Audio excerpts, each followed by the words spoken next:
Goeiedag. Ek lees vir ons vandag uit Psalm 46 vers 11. Bedaar en erken dat ek God is. Ek is verhewe bo die nasies.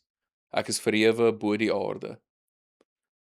Dink vir 'n oomblik aan iemand wat in die middel van 'n storm op 'n boot staan.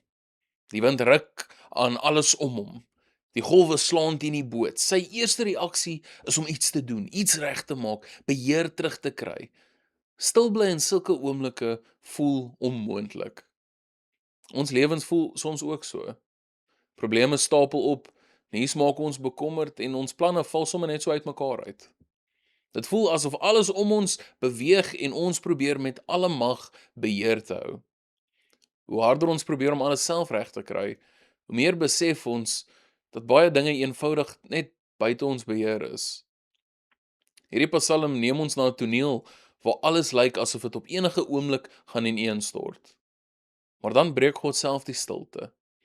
Hy gee nie 'n lang verduideliking nie.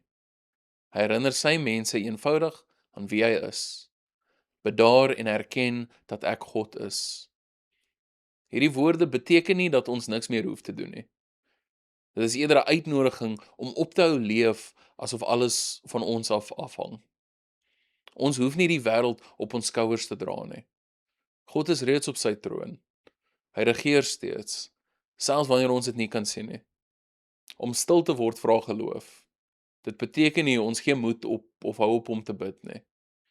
Dit beteken ons kies om eers na God te kyk voordat ons na ons probleme kyk.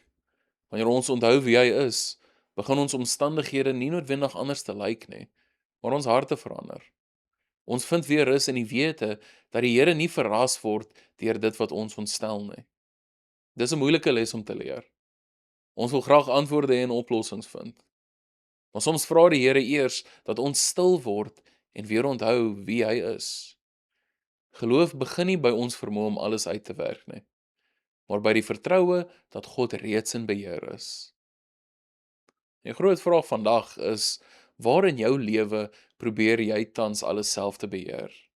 En hoe kan jy vandag daardie situasie doelbewus in God se hande plaas en hom weer as koning erken? Here, in 'n wêreld vol geraas en onsekerheid, help ons om stil te word voor U. Leer ons om U te vertrou wanneer ons nie alles verstaan nie en herinner ons dat U altyd koning bly. Amen.